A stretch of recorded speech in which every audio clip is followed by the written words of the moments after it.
Now that you know how to render, it's time to create that animation. Go fold this ship up, and this ship is this whole object. So whatever object you have, right click here and create a new game object. And that game object is going to be the main timeline. It's an empty element. Nothing's in it. We're going to attach animation into this timeline to animate this object or other objects that might show up in this scene. After creating this empty game object, go right here all the way to the left side and select Reset. Select Reset. That zeroes out all the transformations of the object. Select the object in the hierarchy and go under Window, Sequencing, Timeline. This is a timeline editor. Take it and just drag it down or place it wherever you want. Expanding it a little bigger. And to expand a window, wait until you see the double arrows and click and drag up and down.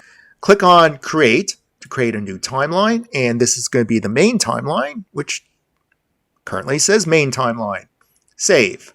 Go to the upper right-hand corner of the timeline panel and just click on the lock so this way it doesn't lose focus.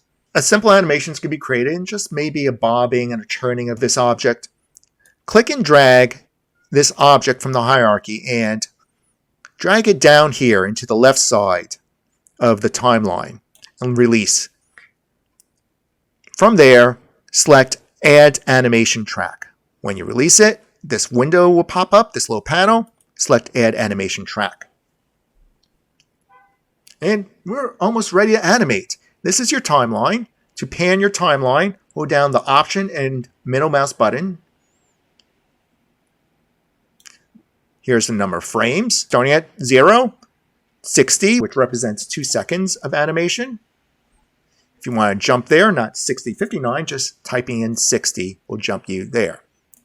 To start animation, maybe the ship just comes closer from further away. Select your ship object right here, and you can navigate in the viewport and just push it on back.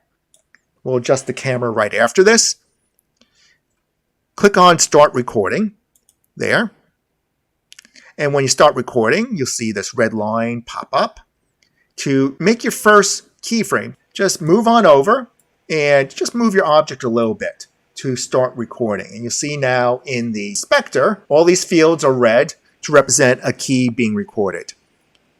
Go to 3 seconds later, which is 90. How about 5 seconds later, which is 150 frames. Type in 150 and press Enter. Drag this object forward. The key is automatically recorded. Now you can stop recording. To scrub your timeline, just click and drag like this. If you want to change the animation, maybe this object goes up a little bit at frame 60. Type in 60 and press record. Drag the object up. You have it doing this little bounce upward. Stop recording.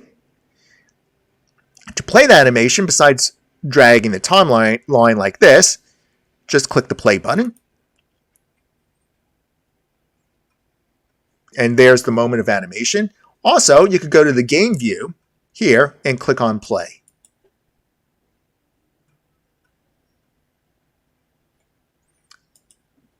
Going back to the scene view, we still have the camera to adjust and a few other things. Let's take a look at this in the game view again and dragging the timeline in the game view. One thing to adjust might be the camera. Taking a look at the camera, selecting the camera, going under the inspector, and you can choose field of view. If you want to have wide angle like this, you could type in 100, you could type in 55. Also, you might notice a little distortion going on. If you click on physical camera, that will get rid of that type of distortion. Going back to the scene, and let's take a look at this from a camera point of view. To do that, realign up your viewport, and if I need my object to kind of flow a little further down, let me turn on recording for a moment again. Make sure you're exactly out of key, and just move that object off screen like this. that will be the shot. As this happens, maybe you want to animate the camera slowly moving. First, make sure the camera is lined up with this view by selecting the camera, going to Game Object, and go to Align with View. This frame will show you what the camera is seeing.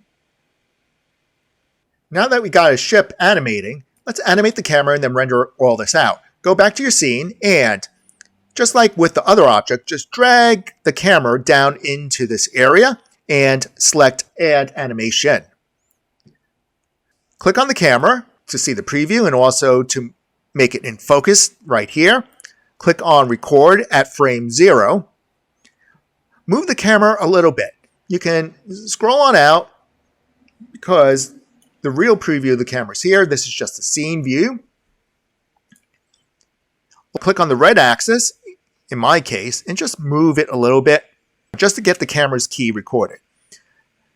Wait until the ship shows up and wiggle it again. So we have this position of the camera right here. And then by frame 150, you can have the camera follow the ship by just clicking and dragging until it's barely in view. Let me pull it a little bit further this way so it just left the scene. Scrub your timeline, see if that's something you like. And there's an animation. And click on Stop Recording. To start your recording, it could be in the scene view or game view, doesn't matter. Go to Window, General, and go on down to Recorder window. This could be take number 2. If you had no takes before, you would click here over the word Add Recorder and pick the type of animation. It could be image sequence. I'm going to uncheck the previous one, and you could also just click on it and delete it. Setting up this image sequence, playback, constant speed, target frames per second, 30 frames per second, cap the max speed at 30 frames per second. Source will be the game view, Output will match the window size, or you could pick a different size. Media type will be a sequence of PNG files. The image name, I'm going to call this Ship Animation. Where to store the ship animation, it's going to be stored here. And then go up here. Before you hit record, this won't be a single frame. This will be a frame interval. Starting at frame 0 and going to frame 150. And to record the animation, click the red button.